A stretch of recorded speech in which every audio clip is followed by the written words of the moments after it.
But when everything came to an end, those emotions also vanished without a trace, and I was left feeling more empty than ever before.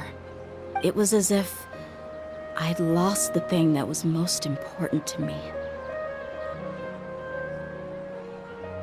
Yeah, you're right. To many mercenaries, Mora is the most important thing in the world. But perhaps to us, it's the most worthless thing of all. Idrisi and the others all used to say that they would quit if there was no Mora to be had. But when it came to avenging my father, there was no Mora to be made anywhere.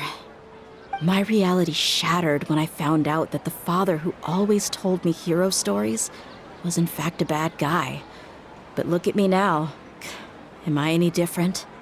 Despite all my promises about never forgiving him and never trying to understand him, I still went to such lengths to find out the truth, and nearly even shed tears for his sake. We're hypocrites, all of us. Yeah, you're right. It's just a pity that we often only recognize our true feelings after it's already too late. You're back! Are all of you all right? Ah, there she is!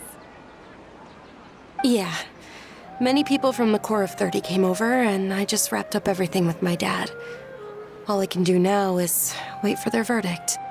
Huh? Dehya, you're looking quite down again. Paimon will explain. A lot happened while we were gone.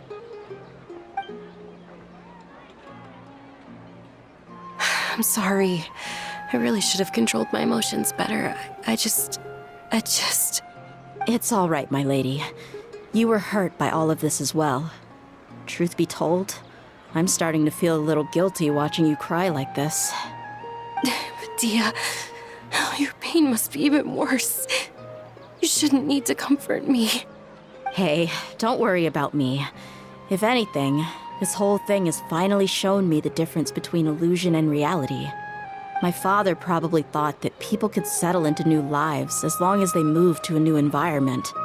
That thought has even crossed my mind a few times. It's like saying, what's wrong with adapting to a new life? However, there was always something deep within my mind that refused to accept it. This impulse brought me great turmoil, and even made me feel ashamed for turning my back on your father's kindness. But now that I consider it again, it all makes sense. The desert sands are a part of who I am, and I will never be able to lead a peaceful existence. I understand how you feel. That doesn't mean I won't be making any changes to my life, though. As an example, I'm now thinking about taking on some small odd jobs. It's just like Idrisi said. I also want to catch up to my father and become a character in his play. Even if the ending of the story may be childish and ridiculous, it won't really matter. Isn't that neat, though?